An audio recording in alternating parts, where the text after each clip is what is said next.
قرآن مجید سورہ بقرہ اللہ تبارک و تعالی نے ارشاد فرمایا یا ایھا الذین آمنوا کتب علیکم الصیام، اے ایمان والو تم پر روزے فرض کیے گئے، کما کتب علی الذین من قبلکم، اسی طرح جس طرح تم سے پہلے لوگوں پر فرض کیے گئے تھے، لعلکم تتقون، تاکہ تم پرہیزگار ہو جاؤ، متقی ہو جاؤ، اللہ سے ڈرنے والے بن جاؤ، گناہوں سے بچنے والے بن جاؤ، اپنی زندگی کو رب رسول کے احکامات کی روشنی میں گزارنے والے بن جاؤ۔ روزہ ایک پریکٹس ہے، ایک مجاہدہ ہے، ایک جد و جہد ہے۔ جد و جہد کس چیز کی؟ اللہ کی رضا کے مطابق اپنے آپ کو ڈھالنے کی جد و جہد۔ صوم کا لغوی معنی ہوتا ہے رک جانا۔ حلال رزق سامنے پڑا ہے، حلال مشروب سامنے پڑا ہے، حلال رشتہ بیوی کا موجود ہے، لیکن ان سب چیزوں سے حالت روزہ میں رکنا، اللہ کی رضا کے لیے رکنا، اس کا نام روزہ ہے۔ صوم کا معنی رکنے کے ہیں، پرہیز کرنے کے ہیں، بچنے کے ہیں۔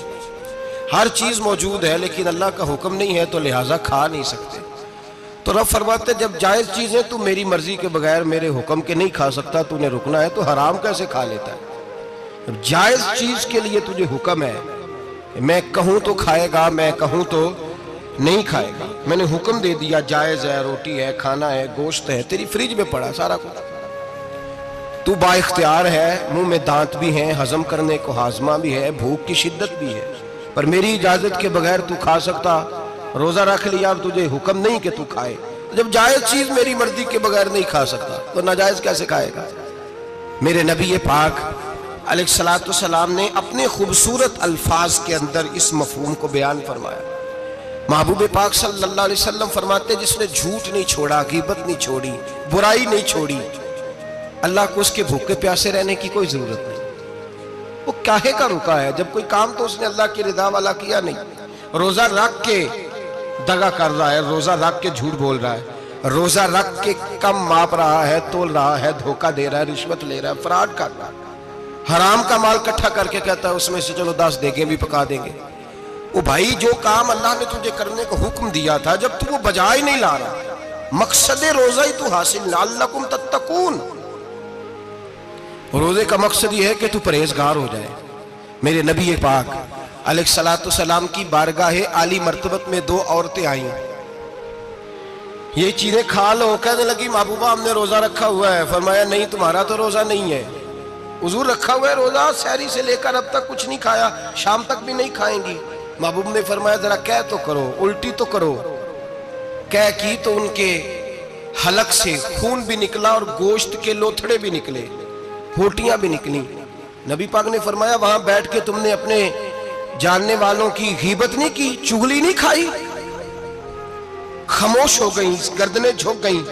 نبی پاک نے فرمایا تم نے قرآن نہیں پڑھا کہ جو اپنے بھائی کی غیبت کرتا ہے وہ مردہ بھائی کا گوشت کھاتا ہے؟ تو گوشت کھا کے بھی تمہارا روزہ رہ گیا ہے۔ کس طرح کا روزہ ہے کہ صاحب روزہ رکھ کے نہ رکھنے والوں پہ تنقید کر رہے ہیں؟ تراویحاں پڑھ کے نکلے ہیں تو کہتے ہیں میں اکیلا ہی نیک ہوں، باقی تو محلے میں کوئی پڑھتا ہی نہیں۔ یہ کیسا تیرا روزہ ہے کہ تو روزہ رکھ کے تو اس کے مقصد کو نہیں سمجھا؟ لعلکم تتقون۔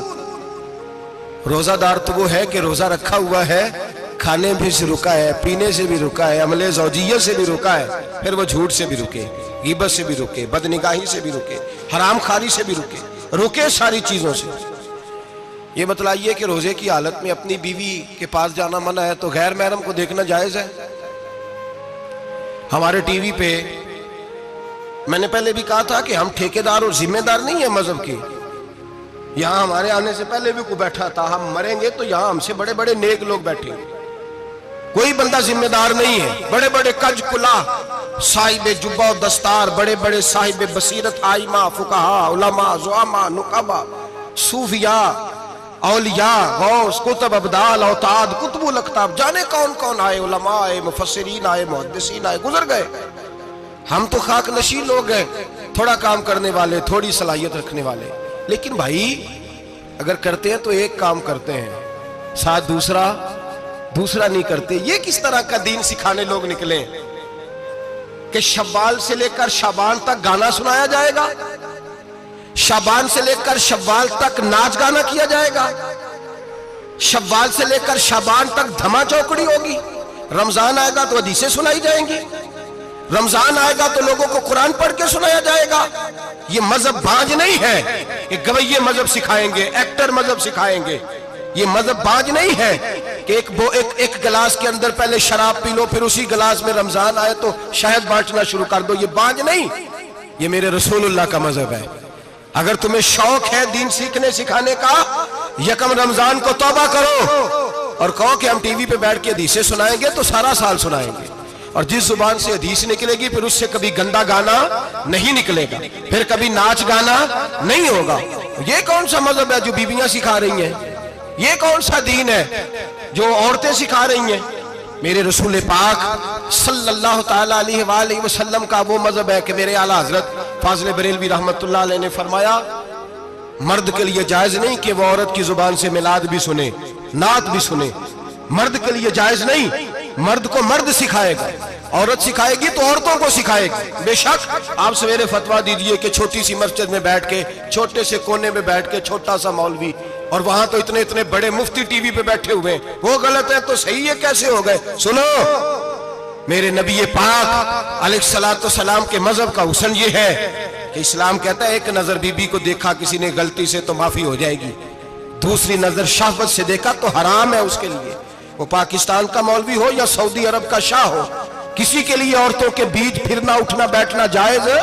میرے نبی پاک صلی اللہ تعالیٰ علیہ وسلم نے فرمایا ہے میں عورتوں سے مصافحہ کرنے نہیں آیا، اور میرے نبی پاک صلی اللہ علیہ وسلم نے فرمایا ہے، حضور فرماتے ہیں لیکن نا کتا بالکل ناپاک نہیں ہوتا، کتے کا تھوک ناپاک ہوتا ہے، یا کتا گیلا ہو جائے تو ناپاک ہوتا ہے، لیکن خنزیر سارا ناپاک ہوتا ہے، کل ناپاک ہے خنزیر۔ نبی پاک نے فرمایا خنزیر بھی ہو اور گند میں لتھڑا ہوا بھی ہو، پیشاب میں لتھڑا ہوا ہو، گوبر میں لتھڑا ہوا ہو، پخانے اور فضلے میں لتھڑا ہوا خنزیر ہو، اس کا جسم تیرے ساتھ ٹکرا جائے تو اتنا برا نہیں جتنا غیر محرم عورت کا وجود تیرے ساتھ ٹکرا جائے تو برا ہے۔ اس حد تک میرے نبی پاک صلی اللہ علیہ وسلم، اور گنبد کے معاملے میں فتویٰ دینے والے، یا رسول اللہ کہنے پر کفر کا فتویٰ دینے والے اور بڑی بڑی باتیں کرنے والے خاموش کیوں ہو گئے؟ یا ایھا الذین آمنوا لا تتخذوا اليہود والنصارى اولیاء، رب فرماتا ہے یہودیوں اور عیسائیوں کو دوست نہ بناؤ، یہ تمہارے دوست ہو سکتے، یہ تمہارے سجن ہو سکتے؟ جب عرش کا مالک کہہ رہا ہے سجن نہیں ہو سکتے تو دوستی کی بات کیسے بڑھا رہا ہے؟ یا رسول اللہ ہمارے سجن کون ہو سکتے ہیں؟ فرمایا تمہارا دوست وہ ہو سکتا ہے جو محمد عربی کا غلامی کرنے والا ہو، جو رسول اللہ کی نوکری کرنا ہو دوست ہوگا، دوسرا دوست ہو سکتا؟ کوئی ایکٹر مذہب نہیں سکھائے گا، کوئی گویہ مذہب نہیں سکھائے گا۔ حضرت جناب سیدنا جنید بغدادی، بغداد کے پیر سے کسی نے پوچھا تھا آج سے 1100-1200 سال پہلے، وہ تو زمانہ ویسے نیکی اور پرہیزگاری کا تھا، کہا بابا جی مرد اور عورت نیک ہو، بغیر پردے کے، بغیر حجاب کے، بغیر دیوار کے بیٹھ کر ایک دوسرے کو دین سکھا سکتے؟ حضرت صاحب بتائیے، مرد اور عورت نیک ہو تو بغیر پردے اور حجاب کے ایک دوسرے کو دین سکھا سکتے ہیں؟ تو حضرت جنید بغدادی فرمانے لگے سکھانے والا حسن بصری ہو اور سیکھنے والی رابعہ بصری ہو تو پھر بھی بغیر پردے کے بیٹھنے کی اجازت نہیں۔ تو مفتی صاحب کو اجازت کس نے دی؟ مولانا صاحب کو اجازت کس نے دی؟ بڑا وہ نہیں ہوتا جو ٹی وی پہ زیادہ آتا ہے، بڑا وہ ہوتا ہے جو رسول اللہ کے دین پہ عمل زیادہ کرتا ہے۔ حضرت عبداللہ ابن مسعود رضی اللہ تعالیٰ عنہ فرماتے ہیں زیادہ باتیں کرنے والا عالم نہیں ہوتا۔ حضور پھر عالم کون ہوتا ہے؟ فرمایا پڑھو قرآن، انما یخشی اللہ من عبادہ العلماء، فرمایا بڑا عالم وہ ہوتا ہے جو اللہ سے زیادہ ڈرتا ہے، اس لیے کہ رب فرماتا ہے میرے بندوں میں سے جو عالم وہ ہیں جو اللہ سے زیادہ ڈرتے ہیں، خوف رکھتے ہیں۔ تو میرے بھائی رمضان المبارک میں بچنا ہے، پرہیز کا وقت ہے، تو کوئی شخص بھی کوئی شو نہ دیکھے، میری منت ہے آپ حضرات، کوئی شو نہ دیکھے۔ عورت کا تو پردہ ہے تو ہمیں تو تماشے پہ لگا دیا گیا، عجیب قسم کے ایکٹر آ گئے اور مذہب سکھا رہے ہیں۔ میری اپیل ہے آپ سے کہ سحری افطاری کے وقت ٹیلی ویژن بند رکھیں، کیا چیز کھول کے رکھیں؟ یا قرآن کھول کے رکھیں یا رسول اللہ کا فرمان کھول کے رکھیں، اللہ رسول کی طرف توجہ رکھیں، وہ سیکھنے سکھانے کا وقت ہے۔ چھوڑیں گویوں سے دین سیکھا جائے گا، ہمیں کوئی شکوہ نہیں، یہ پکی توبہ کریں، سویرے آئیں، آئیں آکے دین سکھائیں، اور میں ان سے بھی اپیل کروں گا کہ آؤ دین سکھاؤ۔ حضرت فضیل بن عیاض فرماتے ہیں میں ڈاکو تھا، کبھی کبھی چھپ چھپا کے جمعہ پڑھا کرتا تھا، پھر میں نے توبہ کی تو سچی توبہ کی، پھر میں نے توبہ کی تو رب کو راضی کرنے والی توبہ کی، پھر میں نے توبہ کی تو چھوڑی ہر شے، غریبوں کا لوٹا ہوا مال واپس کیا، جس کے پیسے نہ دے سکا اس کے گھر میں جا کے اس کی بھینسوں کو چارہ ڈالا، اس کے اونٹوں کی خدمت کی، میں نے قرضے چکائے۔ فرمایا میں سچی توبہ کر کے مسجد آیا، جس خطیب کے پیچھے میں جمعہ پڑھا کرتا تھا وہ میرے ہاتھ پہ بیعت کر کے مرید ہو گیا۔ اللہ تبارک و تعالیٰ نے اپنے بندوں کے دل میری طرف پھیر دیے، پھر تمہیں اس میں انعام دینے کی ضرورت نہیں پڑے گی، پھر تم کٹیا نشین بن کے بھی دین پھیلاؤ گے تو اللہ اس میں تاثیر پیدا فرما دے گا۔ تو روزے کا معنی رکنا ہے، روزے کا معنی بولیے، روزے کا معنی رکنا، کس سے؟ جھوٹ سے، غیبت سے، بدی سے، بدنگاہی، کھانے پینے۔ روزہ کس پہ فرض ہے؟ امیروں پہ کہ غریبوں پہ؟ جی کہنے میں تے کام ہی، میرا تو کام ہی محنت مزدوری والا، میں کیسے روزہ رکھوں؟ میں تو دیہاڑی لگاتا ہوں تو روزہ کیسے رکھوں؟ میں نے نہیں کسی حدیث میں پڑھا کہ روزہ وہ رکھے جو دفتر میں بیٹھتا ہے۔ صحابہ کے زمانے میں تو دفتر ہوتے ہی نہیں تھے، کسی جگہ نہیں لکھا ہوا روزہ وہ رکھے گا جو اے سی میں بیٹھتا ہے، تب تو اے سی تھے ہی نہیں۔ حضرت ابوبکر صدیق رضی اللہ تعالیٰ عنہ سے لے کر جناب بلال تک سارے اپنے ہاتھ سے کام کرتے، سارے اپنے ہاتھ سے کام کرتے، سارے۔ حضرت عمر فاروق رضی اللہ تعالیٰ عنہ خلیفہ وقت ہونے کے باوجود مال غنیمت کے اونٹ چرنے جاتے تھے تو چراگاہ میں چھوڑنے میں جاتے تھے، لینے بھی آتے تھے واپس۔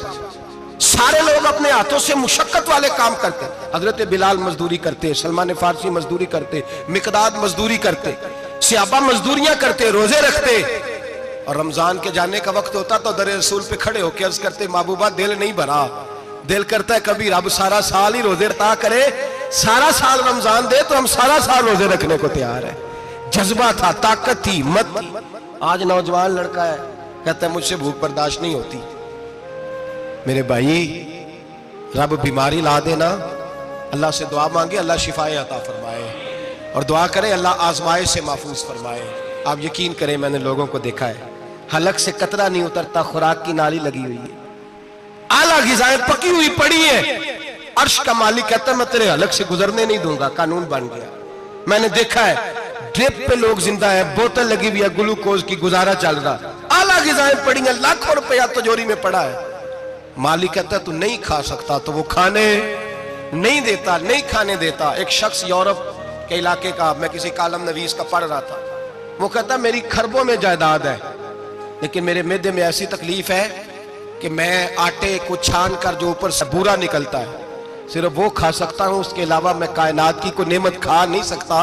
اور میرے بھائی وہ جب چاہے تو بڑے بڑے کھانے کھانے سے تجھے روک دے، تیرے دانت چبانے کے قابل نہ رہے، زبان نگلنے کے قابل نہ رہے، معدہ تیرا ہضم کرنے کے قابل نہ رہے، وہ جب چاہے تو جو مرضی کر لے۔ وہ کہتا چل تو میری مرضی پہ چلنا، ایک مہینہ میرے کہنے پہ نہ کھا، ایک مہینہ میرے کہنے پہ نہ کھا تو یا اللہ تو کیا کرے گا؟ فرمایا صوم تصحو، میرے نبی پاک نے فرمایا تم روزے رکھو اللہ تمہیں صحت عطا فرما دے گا، اللہ تندرستیاں دے دے گا، شفائیں دے دے گا۔ تم روزے رکھو اللہ تمہیں، سبحان اللہ، اللہ تمہیں، اللہ طاقت دیتا ہے، ہمت دیتا ہے، اللہ ہمت دیتا ہے۔ میں نے دیکھا ہے، میں نے بزرگوں کو دیکھا ہے، ضعیف لوگوں کو دیکھا ہے، کمزور لوگوں کو دیکھا ہے، میں نے دیکھا ہے روزے رکھتے ہوئے، مزدوروں کو دیکھا ہے روزے رکھتے ہوئے۔ میں اپنے ابا جی کو کہتا ابا جی اتنی سخت گرمی اور مزدوری آپ کرتے اور مزدوری کے عالم میں روزہ رکھتے تو کہتے پتر روزہ کی آندا ہے، روزہ کدوں کو جاندا ہے، روزہ اپنی جگہ تے مزدوری اپنی جگہ ہوتے۔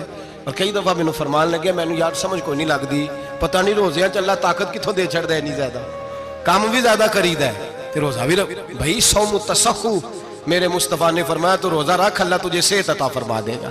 رب تعالیٰ تجھے، یہاں ہوٹل کھلے ہوئے ہیں، یہاں عجیب حالات ہیں، ہوٹل کھلے ہوئے ہیں، لوگ بہانے ڈھونڈتے پھرتے ہیں، کہتے ہیں کٹ لگ گیا تھا ذرا، تھوڑا سا خون نکل آیا، سنی پلاس لگائی ہے تو روزہ نہیں رکھا، یہ ذرا مجھے تھوڑی دقت ہو گیا تو میں نے روزہ نہیں رکھا، کھانسی لگ گئی ہے تو روزہ نہیں رکھا۔ او خدا کے بندے، روزہ تو نعمت ہے، اور سبحان اللہ میرے نبی پاک نے فرمایا لکل شیء زکات و زکات الجسد الصوم، فرمایا ہر شے کی زکات ہوتی ہے، وجود کی زکات روزہ ہے، روزے رکھو جسم کی زکات نکل جائے گی۔ فاقہ کرنا بھی میرے نبی پاک کی سنت ہے، مسواک کرنا بھی سنت ہے اور فاقہ کرنا بھی. مسواک والی سنت زیادہ اپناتے ہیں لوگ, فاقہ کرنا بھی نبی پاک کی سنت ہے. ایک صاحب مجھے کہنے لگے جناب بیٹھ کے کھانا حضور کی سنت ہے. میں نے کہا کبھی کبھی نہ کھانا بھی نبی پاک کی سنت ہے, نہ کھانا بھی حضور کی سنت ہے. اور ہمارے فقہاء نے لکھا ہے جو روٹی زیادہ کھاتا ہے اس میں دو باتیں پیدا ہو جاتی ہیں. کیا کیا؟ ایک بولتا زیادہ ہے, دوسرا سوتا زیادہ ہے, غافل ہو جاتا ہے.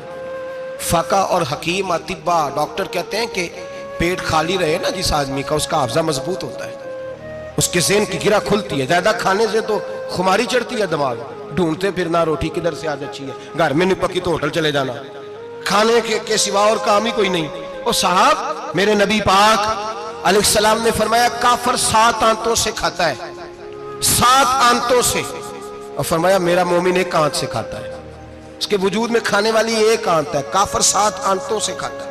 فاقہ کشی سے نورانیت پیدا ہوتا ہے, کم کھانا.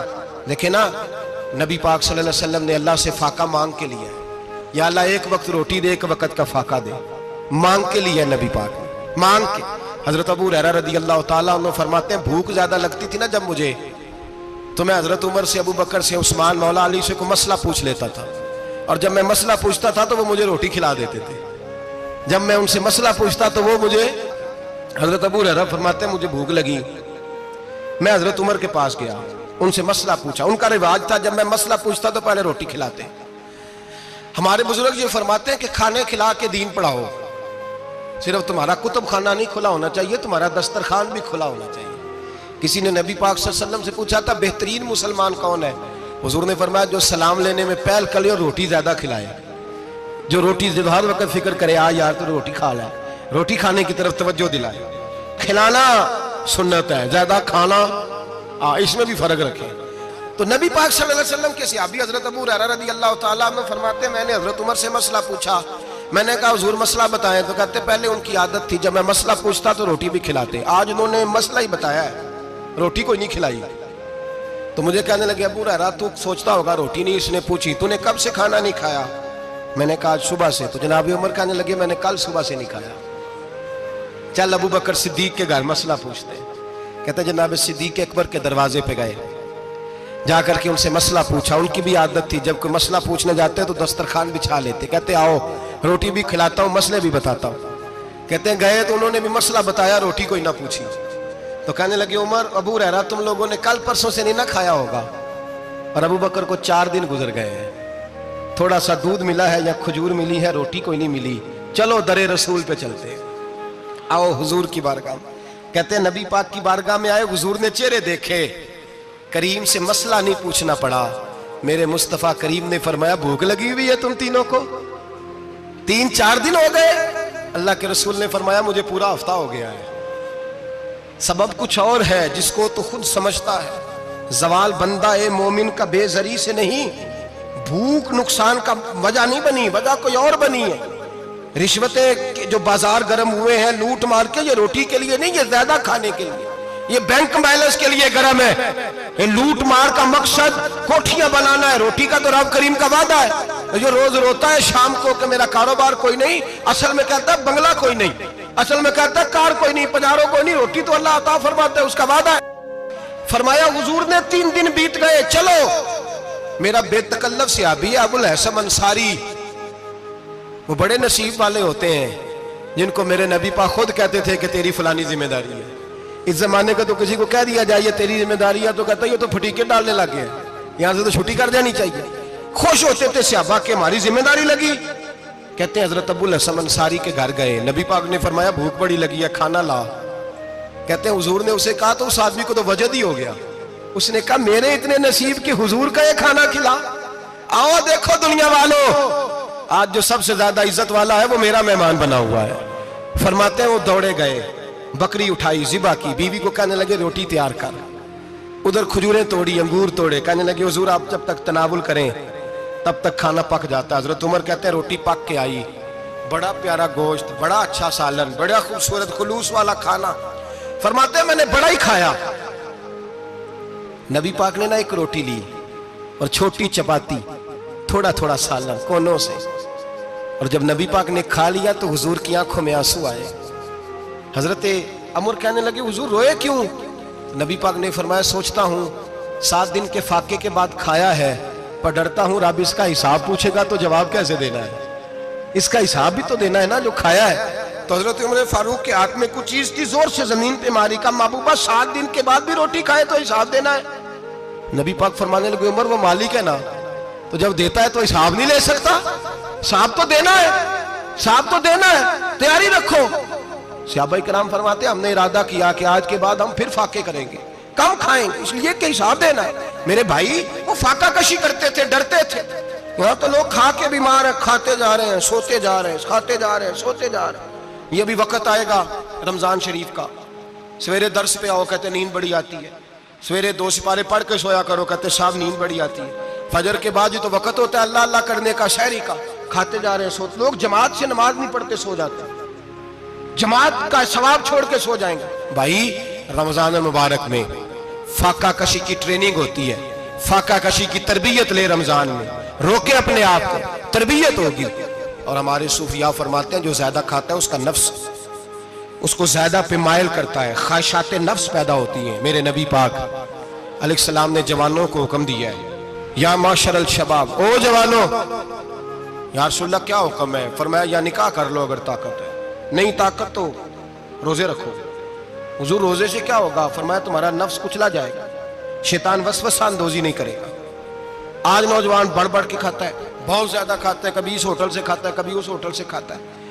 اتنا زیادہ کھائیں گے تو نفسانی قوتیں اچھل کر کے آئیں گی، مشکل ہو جائے۔ شادیاں دیر سے ہوتی ہیں، ماں باپ آنکھیں بند کر کے بیٹھے ہوئے ہیں۔ اگر ماں باپ کی ذمہ داری ہو اور ماں باپ نکاح نہ کرے تو نبی پاک نے فرمایا بچے گناہ کریں گے تو جتنا گناہ بچے کو اتنا باپ کو بھی ہوگا۔ تو ماں باپ چپ ہیں، دوسرا شادی مشکل بڑی ہے، مہنگی بڑی، اور تیسرا نہیں کر رہے کچھ لوگ تو روزے بھی نہیں رکھ رہے۔ تو رمضان ان کے لیے بھی وقت ہے، نفسانی قوتیں کچلی جائیں گی، کھانا جتنا کم کھایا جائے گا اتنا وجود کے اندر نفسانی خواہشات کم پیدا ہوں۔ تو رمضان تو پریکٹس ہے مجاہدے کی، دین کی۔ اور دوسرا میرے حبیب پاک صلی اللہ علیہ وسلم نے فرمایا ہے، حضور فرماتے ہیں کہ رمضان اور قرآن کا آپس میں رشتہ ہے۔ قرآن پاک کتنا پڑھنا چاہیے روزانہ؟ زیادہ سے اللہ جزا دے، امید ہے آپ زیادہ سے زیادہ ہی پڑھتے ہوں گے۔ بھائی سنیں، حدیث مبارکہ میں نبی پاک نے فرمایا رمضان اور قرآن دونوں مل کے نا، بڑی پیاری حدیث ہے، فرمایا دونوں مل کے اللہ کی بارگاہ میں میری امت کی سفارش کریں گے، رمضان اور اللہ اکبر۔ کس طرح؟ نبی پاک فرماتے ہیں رمضان کہے گا اے اللہ دن کے وقت میں نے اسے تیری رضا کے لیے کھانے پینے سے باز رکھا، اور قرآن کہے گا یا اللہ رات کو تیری رضا کے لیے کھڑا ہو کے یہ قرآن سنتا تھا۔ رمضان اور قرآن دونوں سفارش کریں گے۔ ہم نا بڑا کچھ پڑھتے ہیں، سنتے ہیں، سیکھتے ہیں، اب یقین کریں یہ کھاتے بھائی کا بھائی سے اختلاف ہو جانا تو وہ 30 سال پرانے کھاتے کھول کے لے آتا ہے، ساری رات ڈھونڈتا ہے کہ میرے پیسے کہاں سے نکلتے ہیں، پڑھ لیتا ہے۔ قرآن پاک کی باری آتی ہے تو نہیں پڑھتے قرآن پاک۔ ابا جی کا ختم ہوتا ہے تو مانگتے پھرتے ہیں، کہتے 2 قرآن پاک 10 قرآن پاک۔ یہ باتیں بتانی نہیں چاہیے، کرنی نہیں چاہیے، لیکن چونکہ تربیت کے لیے بیٹھا ہوں تو کر دیتا ہوں۔ میرے شاگردوں سے پوچھیں، یہاں مدرسہ ہے الحمدللہ، درجنوں طلباء ہیں، اساتذہ ہیں، میرے پیر بھائی ہیں، اور میرا یہ دعویٰ ہے کہ شاید کوئی کسی سے اتنا پیار کرتا ہو جتنے میرے شاگرد اور مرید مجھ سے کرتے ہیں، لیکن میں نے کبھی کسی سے نہیں کہا کہ ذرا سورت فاتحہ پڑھ کے دینا، میں نے اپنے ابا جی کو ثواب دینا ہے۔ پوچھ لیں کسی سے نہیں کبھی کہا، کبھی نہیں میں نے کہا کہ ذرا مجھے تھوڑا سا قرآن پڑھ دیں۔ میں اس کو ناجائز نہیں کہتا، پڑھوانا چاہیے، لیکن میں اپنے والدین کے لیے کبھی سوال نہیں کرتا کہ مجھے ذرا پڑھ کے دو، میں نے بخشنا ہے، اس لیے کہ میں نے ذاتی طور پہ روٹین بنائی ہے۔ میں سمجھتا ہوں کہ کائنات کے اندر میرے اوپر جن لوگوں نے احسان کیے ان میں سب سے زیادہ حصہ میرے ماں باپ کا ہے۔ میں سمجھتا ہوں اس بات، کتنا نالائق ہوں میں کہ میں 1 مہینے میں ایک قرآن پاک بھی پڑھ کے ان کی روح کو احسال نہیں کر سکتا۔ میرا یہ طریقہ ہے ذاتی، میں قدغن نہیں لگاتا، میرا ذاتی طریقہ یہ، الحمد سے شروع کرو اور 2 سورتیں چھوڑ کے قرآن پاک ختم کر دو آخری، اور پھر فلق اور ناس صورتیں ساتھ لے جاؤ۔ یہاں بیٹھ کے سالے ثواب نہیں کرنا، ختم نہیں دلانا، ساتھ لے جاؤ، قبر پہ کھڑے ہو جاؤ اور فلق اور ناس صورتیں قبر پہ بیٹھ کے تلاوت کرو، اور جو قرآن مجید پڑھا ہے ان کی روح کو وہاں احسال کرو۔ او بھائی، اولاد جب ماں باپ کے لیے پڑھتی ہے تو اسے کہنا نہیں پڑتا اللہ بخش دے، اس لیے کہ اولاد کی نیکیاں خود بخود ماں باپ کے کھاتے میں جمع ہوتی ہیں، خود نیکیاں جمع ہوتی ہیں۔ میرے بھائی تو بچوں سے یہ تو مطالبہ کرتا ہے کہ بیٹا اس سال رمضان المبارک میں میرے لیے ستو ضرور بنانا، فلانی چٹنی ضرور تیار کرنا، یہ کیوں نہیں کہتا بیوی سے کہ ڈشیں کم بنانا، تو بھی بیٹھ کے قرآن پاک پڑھ، میں بھی قرآن پاک پڑھتا ہوں، ادھر آؤ بیٹا یہاں بیٹھ کے تلاوت کرو، میں بھی کرتا ہوں، بیٹی ادھر آؤ بیٹھ کے قرآن پاک پڑھو۔ کتنا وقت لگتا ہے؟ حافظ اور قاری اور علماء اگر پڑھے تو 20-25 منٹ لگتے ہیں قرآن پاک کا سپارہ پڑھنے، اور اٹک اٹک کے پڑھنے والا بھی پڑھے تو 1 گھنٹہ لگ جائے گا۔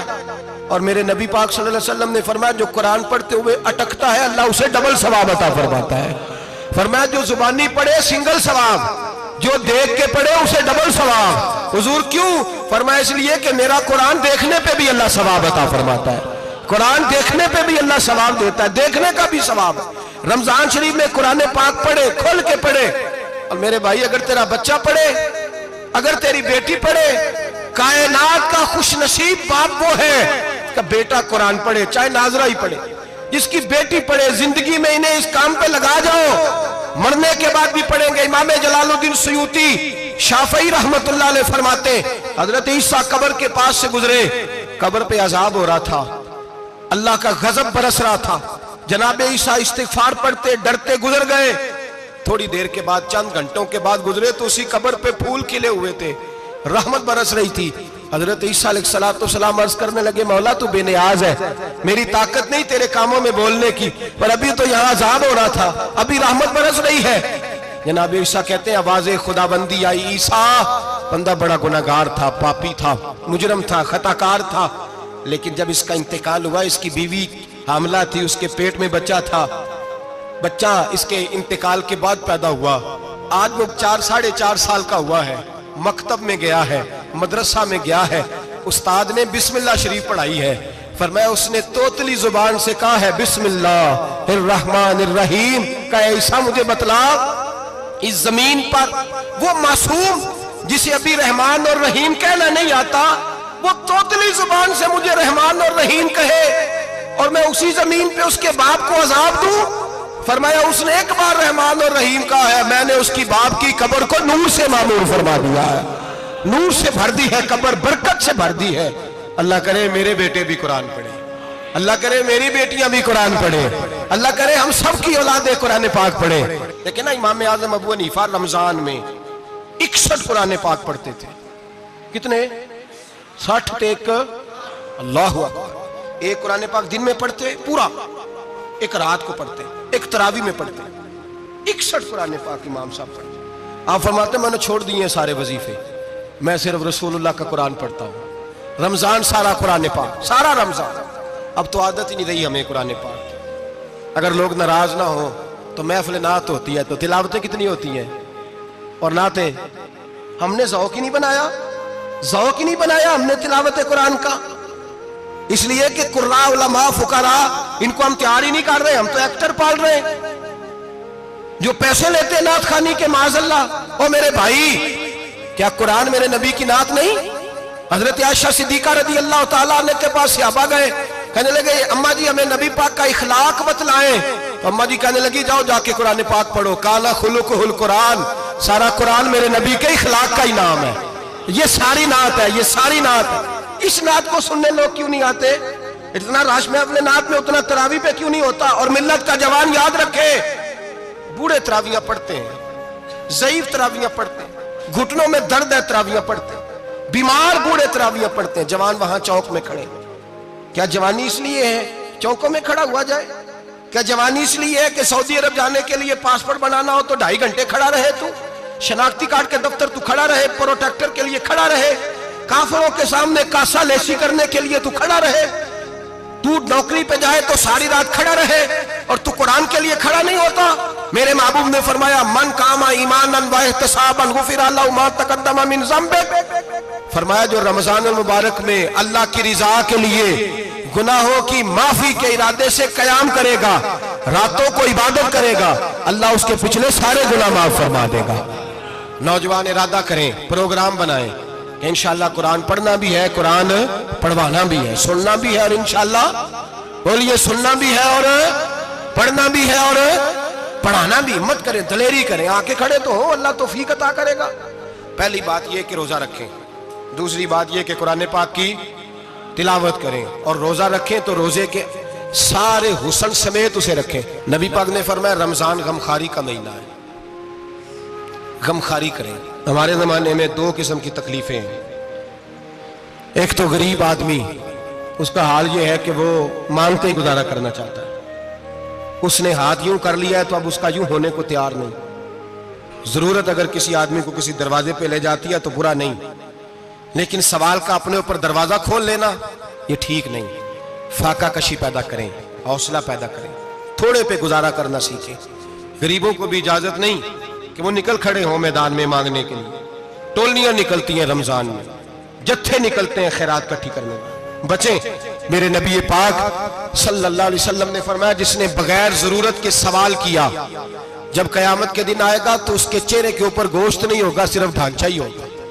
اتنی بھیانک صورت میں آئے, بغیر اشد ضرورت کے سوال نہ کر, کبھی سوال نہ کر.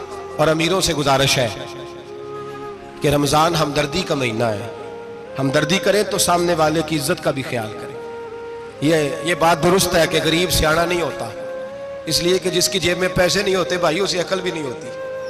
جس کے گھر کار نہیں ہوتی اسے چلانے کا طریقہ, جس کے گھر اوون نہیں ہوتا اسے چلانے کا طریقہ بھی نہیں آتا. جس کے گھر میں چیزیں ہوتی ہیں اسے چلانا بھی آ جاتا ہے. جدے گھر دانے اور کملے بھی اس کے سیانے ہو جاتے ہیں. تو چودھری صاحب, سیٹھ صاحب, نواب صاحب آٹا تقسیم کرتے ہیں, کھڑے ہو کے فوٹو کھچاتے ہیں, فیس بک پہ دیتے ہیں, اور ایک آٹے کا تھیلا اور 10 اخباروں میں فوٹو. اللہ سے ڈریں. رمضان ہمدردی کا مہینہ, ہمدردی کا. غریب کو دیں تو اس کی عزت کو رسوا نہ کریں. میرے نبی پاک علیہ السلام کے صحابی حضرت عبداللہ ابن عمر رضی اللہ تعالیٰ عنہ ڈھونڈ کے لاتے تھے مسکینوں کو, ڈھونڈ کے, اور جب لاتے تھے تو اپنے دسترخوان پر بٹھا کر اپنے ساتھ افطاری کرایا کرتے. اور پھر فرمایا اللہ تعالیٰ نے لن تنالوا البر حتی تنفقوا مما تحبون, اللہ کے راستے میں وہ چیز دینی ہے جو تمہیں زیادہ پیاری ہو. کون سی چیز جو تمہیں, میں تھوڑا سا بے باک ہوں, بعض دوستوں کے ساتھ, سب کے ساتھ نہیں. ایک دوست مدرسے میں گھی دینے آئے ایک دفعہ, تو وہ والا گھی دے گئے جو سب سے سستا تھا. تو میں نے کہا مجھے دیانتداری سے بچائے, آپ یہی کھاتے ہیں گھر میں؟ کہنے لگے نہیں. تو میں نے کہا پھر ہم نے بچے مارنے کے لیے تو نہیں نہ رکھے ہوئے, کیا وہ والا گھی اللہ کے راستے میں پیاری چیز دے رہی ہے نا, اس لیے گلے گلے نوٹ لوگ مسجد کے گلے میں ڈال جاتے ہیں, پھٹے ہوئے ڈال جاتے ہیں, کہتے ہیں جوڑ دیں گے مولوی صاحب. اور خدا کے بندے پیاری چیز دینی تھی تو نے, اور تو نے اس کا ترجمہ الٹ کر لیا ہے. سمجھ لیں رمضان المبارک میں کسی غریب کی مدد کرنی ہے تو ساتھ اس کی عزت بھی کرنی ہے. نبی پاک علیہ السلام کے دروازے پر جب یہ جملہ ایک ہے لیکن بڑا قیمتی ہے. صحابہ کہتے ہیں جب ہم دروازہ رسول پہ جاتے تھے خیرات بھی ملتی تھی اور عزت بھی ملتی تھی. خود بھیک دے خود ہی کہیں منگتے کا بھلا ہو. خیرات بھی ملتی تھی اور عزت بھی ملتی تھی. نبی پاک ساتھ عزت بھی دیتے تھے, مسکین کو غریب کو دیں اور خیر خائی کریں. جوتے بیچنے والے جوتوں کے ریٹ سستے کریں, کپڑا بیچنے والے کپڑے کا ریٹ, درزی صاحب بھی ریٹ سستا کریں, دکاندار بھی چیزوں کا ریٹ, حکیم صاحب پیسے کم لیں, ڈاکٹر پیسے کم کریں, حکومت نرخوں میں کمی کرے, اور یہ کام اجتماعی طور پہ کریں. میرے نبی پاک نے فرمایا رمضان غمخاری کا مہینہ ہے, اس میں غمخاری کرنی ہے, دوسرے کا خیال کریں, اظہار کریں, قربانی کریں. یہاں ہر چیز کا ریٹ بڑھ جاتا ہے رمضان شریف میں. ہر آدمی کہتا میرا سیزن آ گیا ہے, توجہ بڑھائیں, خیال کریں, غمخاری کا مہینہ ہے. اور پھر آپ لوگوں سے یہ بھی گزارش ہے کہ رمضان المبارک کا جب مہینہ آئے تو جس آدمی کے ساتھ نیکی کرنی ہے وقت پہ کریں. کسی غریب کو پیسے دینے ہیں, کپڑے دینے ہیں تو یکم رمضان کو دیں. میں اکثر دوستوں سے پوچھتا ہوں, میں کہتا ہوں قاری صاحب نو جوڑا کدو دیندے ہو؟ کہندے 27ویں والے دن. میں کہ مینوں لگ گئی سمجھ, تہاڈی سازش ہے کہ جڑے سواں کے پا نہ لوے.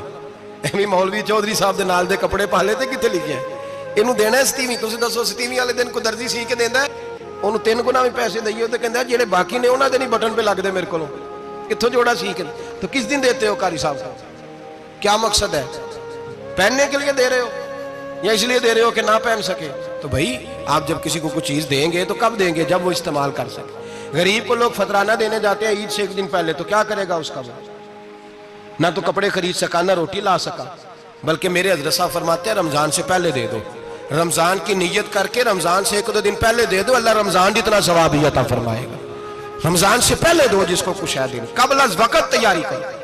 اور میرے قبلہ حضرت صاحب فرمایا کرتے اپنے کپڑے بعد میں, غریب کے بچوں کے کپڑے پہلے, اپنے گھر کی ضروریات بعد میں, غریبوں کی ضروریات, اس لیے کہ اللہ پاک نے ان کا رزق بھی ہمارے گھر بھیج دیا ہے. ہماری ڈیوٹی لگائی ہے کہ تم نے بانٹنا، بانٹنے والے بنو، اور یہ ذہن بنائے کہ پتہ نہیں کس کا حصہ تھا جو اللہ نے میرے گھر بھیجا، یہ ذہن بنا کے بانٹ، اور جس کو دینے جائیں ہاں آپ کو اجازت ہے تھوڑا بہت پتہ کرنے کی، لیکن تھوڑا بہت تفتیش کرنے کی اجازت، بال کی کھال اتارنے کی اجازت۔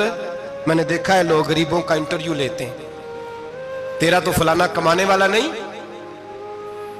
تیرا تو فلاں بچہ، او بھائی بہت سارے غریب ایسے ہیں، بڑے ہیں جو کمانے کی کوشش کرتے ہیں لیکن ان کا سبب نہیں بنتا۔ ہاں ہے ایسے لوگ جو سعودی عرب چلے گئے ہیں، کہتے ہیں تیرا تو فلاں باہر نہیں گیا، ہے گیا ہے، لیکن سارے سعودی عرب جانے والے بھی مال کمانے کی طاقت نہیں رکھتے، کئی وہاں بھی بیٹھ کے بیچارے قرضوں میں الجھے ہوئے ہیں، وہاں والوں کے ظلم کا شکار ہے، بہت ساری آزمائشوں میں تو تفتیش کرتا ہے۔ میرے امام شافعی کا ایک جملہ اگر آپ کو یاد رہ گیا تو بات بن جائے گی۔ امام شافعی رحمت اللہ، بلکہ حضرت غوث اعظم جیلانی کے پاس وہ بات آپ کو زیادہ فائدہ دے گی۔ حضرت غوث اعظم جیلانی کو ان کا ایک مرید سمجھانے لگ گیا، کہنے لگا حضرت جی آپ سب کو ہی دیتے رہتے ہیں، ہر بندہ مستحق نہیں ہوتا، ذرا ٹٹول کے دیا کریں۔ تو غوث اعظم جیلانی فرمانے لگے بھائی مجھے تو لگتا ہے تو بھی ان چیزوں کا مستحق نہیں تھا جو اللہ نے تجھے عطا کر دی ہے، پہلے تو بتا تو مستحق تھا، تجھے اپنی حیثیت اوقات کا پتہ ہے جو اللہ نے تجھے دے دی ہے، طاقت تھی، کوالٹی تھی، تیرے اندر وہ صلاحیت تھی، رب نے تو نہیں تیری تفتیش کی کہ تو قابل ہے کہ نہیں، تو اللہ کے بندوں کی تفتیش کرتا پڑتا ہے۔ امام شافعی فرمایا کرتے، امام شافعی فرماتے رب تجھے پرکھ کے نہیں دیتا، ٹٹول کے نہیں دیتا، رسوا کر کے نہیں دیتا، تو غریبوں کے ساتھ یہ سارا ظلم کیوں کرتا ہے؟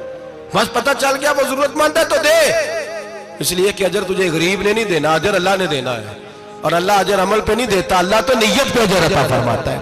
تو نیت دیکھ تیری کس طرح کی، تو میرے بھائی غریب کو دے قبل از وقت دے۔ رمضان مبارک میں چوتھا کام، بات آخری اور چوتھا کام سنیں، رمضان میں دین سیکھیں۔ شیطان قید ہوتا ہے زیادہ سے زیادہ، اور جب آدمیوں کا پیٹ خالی ہوتا ہے نا تو ذہن جو ہوتا ہے نا وہ بھی اس کا فریش ہوتا ہے، اس میں کوشش کریں دین سیکھنے کی۔ میرے نبی کریم صلی اللہ علیہ وسلم نے اس دین کو علم کا دین قرار دیا ہے، شعور کا دین قرار دیا ہے، فہم کا دین قرار دیا ہے۔ نبی پاک صلی اللہ علیہ وسلم نے فرمایا ایک عبادت کرنے والا عشاء کے بعد کھڑا ہو اور فجر تک نماز پڑھتا رہے، ایک عالم دین عشاء پڑھ کے سو جائے، اٹھ کے فجر پڑھ لے، تو وہ 70 عبادت کرنے والوں کا درجہ زیادہ نہیں، عالم کا درجہ پھر بھی زیادہ ہے، اس عالم دین کا درجہ زیادہ ہے، اس لیے کہ وہ لوگوں کو آگاہی دیتا ہے، شعور بخشتا ہے۔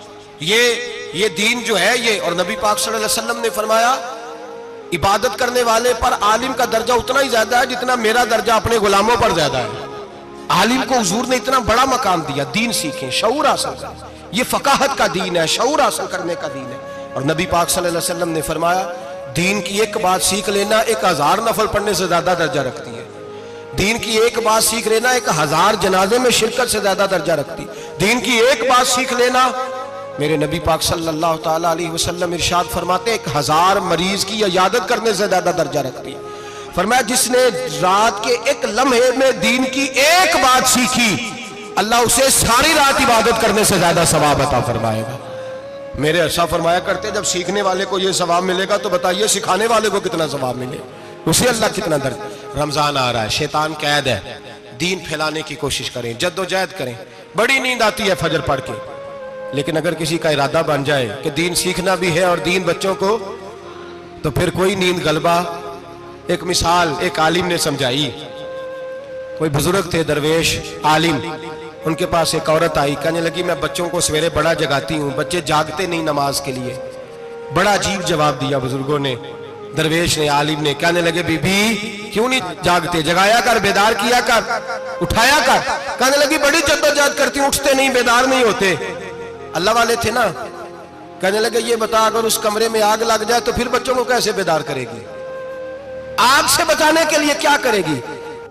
پھر تو بالوں سے پکڑ بھی گھسیٹنا پڑا تو گھسیٹ کے کمرے سے لاؤں گی، پھر تو چوٹیں لگتی ہیں تو لگ جائیں، پھر میں پرواہ نہیں کروں گی۔ آپ فرمانے لگے یوں سمجھ لے جہنم کی آگ جل رہی ہے، اگر تیرے بچے نے نماز نہ پڑھی تو آگ لگ جائے گی، اگر اس نے عبادت نہ کی تو اسے آگ، اب جیسے بھی تجھے اٹھانا پڑتا ہے اٹھا گھسیٹ کے باہر لا، لیکن اس کی نماز قضا۔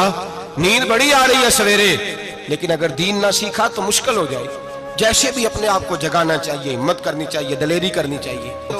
ہمیشہ مدحت خیر الانام میں گزرے، دعا ہے یہ عمر درود و سلام میں گزرے۔ آخر دعوانا